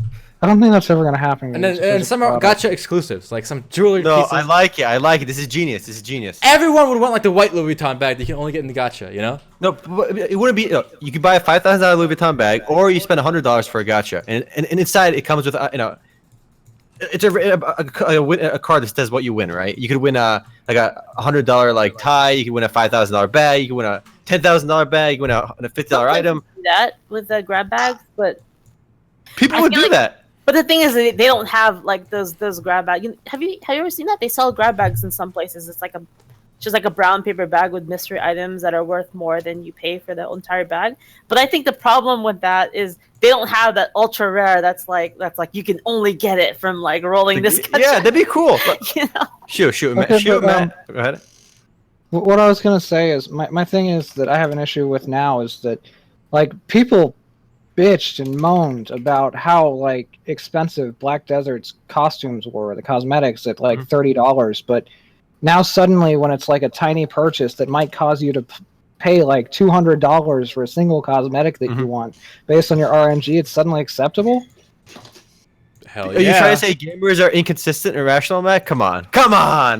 I don't. Never. I personally don't have any problem with a cosmetic being expensive. Me neither. I'm not offended at all. People got offended that even Blade sold cosmetics for like $20 for like something. It didn't bother me at all. If you buy it, you buy it. If you don't want to buy it, don't buy it. Also, like it's like the more expensive it is, I mean, the more exclusive it is, the more like it's like, oh, less people are gonna have that, and that's what people want out of MMOs, to be honest. Guys, imagine a gacha at your local bank branch. Okay, you get your paycheck. You got your $500 paycheck, let's say, and you go deposit it. Right, you can deposit it normally. You get $500 in your bank account, or you do a $500 gacha deposit. you get a mystery deposit. You might get more than 500. You might get a $1 million less than deposit. 500. Gambling at that point because it's the same. You're trading in the same thing. You might get $1 million deposit. You might get 0. It just becomes gambling. Or imagine you're a voice actor, right? You know, you're barely making ends Oh meet. my God. You come home, okay, and your wife asks you, and your 2 kids are sitting at the dinner table. Did you go to the supermarket and buy the groceries? You say, even better. I bought a Gatcha at the supermarket. Let's see what we get for dinner. You open it. It's got like 2 crackers. They already have that. They have like those loot crates and There's food those loot crates? mystery. Like my mom bought one of those one time. It's like a mystery organic box. They like deliver it to your door, and That's it just so has weird. random shit in it. Yeah, yeah. Like I remember we got it one time, and like I opened it up, and I was like, really, sweet potatoes? Like, what the fuck am I gonna do with this shit? Oh god! Imagine a restaurant had that. It'd be even better. It'd be like a fun option, the mystery option. The price is always static, right? It'd be like a $10 price, and you might get like instant noodles. You might get filet mignon. You might get like it'll be a surprise every time you go. That'd be awesome. Dude, you'd be so salty if you got with your friends. Like you get like a Burger King burger, and your friend next to you has like a filet mignon. You're like, I hate this place. Dude, that'd make it fun. I go to that restaurant. FML, fucking RNG. Fuck RNG. Did you get the steak or the kids meal? You imagine that, like, you're sitting around the table eating with your friends, and you're just like, fuck RNG. Someone should do like a YouTube video like that. If MMORPGs were real life, you know, you're walking in the store, like, there's like wheels that spin. You get gotchas everywhere. Yeah. You know, all roads will lead to gotchas in real life. Because look, clearly they do it in games because it makes a crazy shit ton of money. So they're gonna do it here in real life eventually too. Dude, this is such a good concept. It's like you get in with your friends, and you all pool your money, and you just have like a betting random like food. That'd be fucking great. All right, Matt. Since you're so eager to hear about the topic, I will gladly bring it up right now. All right, because we have been very critical of crowdfunded MMOs on this podcast. Mainly me. I think there's some shared opinions, but I feel like I've been leading the charge for criticism. And I did see one thing interesting on the Reddit on Reddit about a indie game that was being made, and I wanted to bring it up because it's called You want to find it first? Where is it? Is it MMO? It is an MMO. Let me find it right now. On It's the called, bottom. all right, it's called Adventure.land. All right, maybe you can just link it on here. And the reason I want to bring this up is this is an indie game. I think it's made by one guy. And what's cool about this is even though it's an indie game, we have a functional product that you can play right away. This is the ultimate proof of concept where you can actually play it immediately. If this guy were to start a Kickstarter, and show off this game, by the way, I'm not saying the game is good. I didn't play it, all right? It's nothing to do with what the game is, but the fact that you can play it immediately. And if this guy were to start a Kickstarter, I wouldn't say this is a scam at all. He's already made something that works, and he can tell you that, you know, if he gets this money, he can add these other features. And this, when I see something like this, I can trust it because I can literally get my hands on it right now. But when they promise me the world, you know, they promise me all these amazing features, and all I get is some guy talking to me in front of a camera saying, it's going to have this, it's going to be this. That has no meaning. So I'd rather, you know, one of these show me kind of things where I can actually play it myself. I mean, I'm not saying this is a good game. I'm saying this is the model I would like to see other games go, crowdfunded games. Create a minimum viable product already, and then work on improving it. Because I know this guy's done something. He can do it. He can add whatever he wants to this game if he raises money. I'm actually playing this game. This is what I like to see more games do. This Are you playing it, Altay? This is already better than so many games I've played. Only because one, I could get started right away, like you said. It took me like 2 seconds to start playing. I'm moving around. It looks cute. I'm killing these. I'm mobs. killing slimes. What about you guys? I'm killing this octopus. Alright, I'm getting in. All right, boys, let's get on. New character. Oh. Maybe this should be our Sunday fun day, guys. You know. I don't know, but people are playing too. Look, people are playing this. There are people running around doing this. And I think the premise of this game was you can actually script your own like stuff into the game. You can code your own things into the game, which, you know, I don't want to know what the merits of the game. I just think this is the path I'd like to see more indie games do. You know, I think it's better to have something, even if it's pretty basic, than have nothing. And hey, where are you guys? I'm right here. Are you the girl in pink shoe? Yeah, I am. I'm this dude. Hi. Yo, what's up? I said Bach over my head. Did you see it? It like went away really Are quickly. you going one? I don't see Spawn in. text. There's How do you Altay. type? How do we fight this thing? I see your right click. You right click. Sick combat. All right, but anyway, the point was, of course, like I said, it's Wait, whoa. This I'm in. starter zone looks exactly like Golemizer. I haven't heard of Golemizer. How do I I see you, Shu. Cool. All right. Anyway, What do you mean you can code your character? on the subreddit post, they talk about you can on the top right you can see a code menu and it does something. Right? Whoa. You can literally code stuff into the game. It brings up with this notepad like plus document with the code in the game. So you could actually I think code your own bots and stuff too. But like again, that's their gimmick, whatever. But don't you think more games should go this avenue of instead of an asshole sitting in front of a camera saying it's gonna be amazing, we're gonna have all these cool stuff. We made these flowcharts of $10,000 donations. We're gonna make the best game ever. That doesn't mean shit. All right. If I can this at least I can play something here. See, you want the good old days of like the old fashioned funding. Yeah. This was just the game. Because it was an indie game that was recently posted on Reddit, but I'm not endorsing the game. It seems kind of cool. I like the art style and all, but this is the avenue I'd like to see games do: release something and then feel free to raise money. Raising money when you got nothing is a douchebag maneuver in my opinion when you can't deliver. Isn't early access kind of like basically the only difference with early access is you have to buy to see what the state of the game is in? But isn't it also kind of a form of crowdfunding? I just feel like it's an early release. I don't think it's crowdfunding. Okay. I think because at least you get something with early access. You need to have a demo, and I think a way to fix a lot of issues with people buying games saying they're incomplete and whatnot is to give more demos. There are demos. You used to always have demos. You get a free demo disc. You test out games and then see if you want to play one. I gotta say, this game is fun, guys. We gotta play this more often.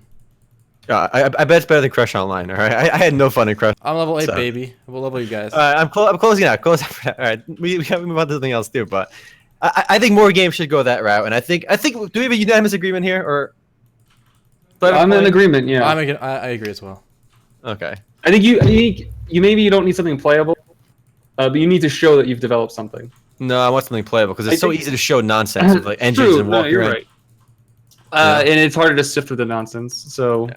I mean it's rough because I honestly think that there are some indie developers out there that kind of they can really do something with the money, but at the same time, it's like, we've been burned a lot as gamers. Yeah, I ain't trusting anyone with my crowdfunded money. I ain't doing it.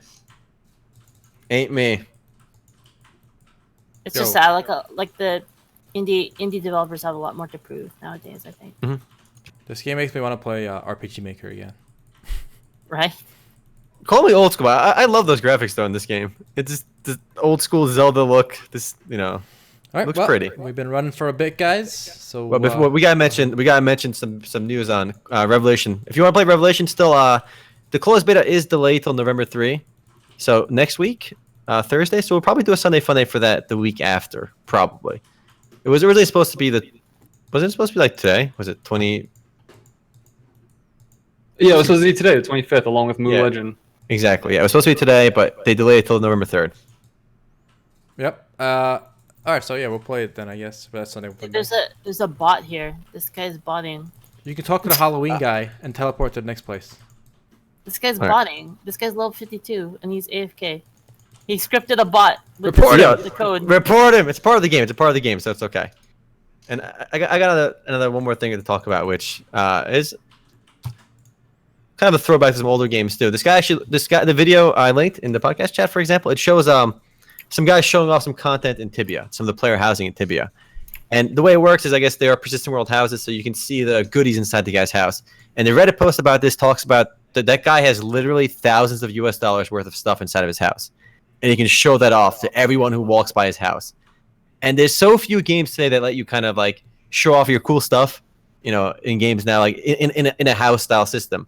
And that made me another reason I appreciated, Final Fantasy XIV. There is that housing. It's not like it's a weird form of, because it is persistent, but it's inside a different zone. But it's cool that you can have that, and this reminds me of Ultima Online, where people could do this as well. And it's these little elements of a game where you can just walk around and like appreciate like, what other people have in their houses, showing off their rare goods. And like rare stuff in the game isn't necessarily obtained through combat either. It can be obtained through events and stuff. And it's really all these little pieces is what makes MMORPGs magical. I would argue that the combat is what makes it least magical. It's everything else around it that makes a game fun and magical. And I want to see more games do cool stuff like persistent world housing, or being able to show off your cool stuff one way or another. You mean non-combat stuff? Non-combat stuff, exactly. All right, now that we come full circle, All right, Alta, you're eager to end it, so I'll let you have it. All right, guys, that's it for this week. If you guys want to keep going, we can keep going in the Yeah, post all right, we game. can do But we are pretty much we're a few standard deviations above our norm here. So take it easy, guys. All right, Peace. later, guys, for YouTube. See. Later, guys. See ya.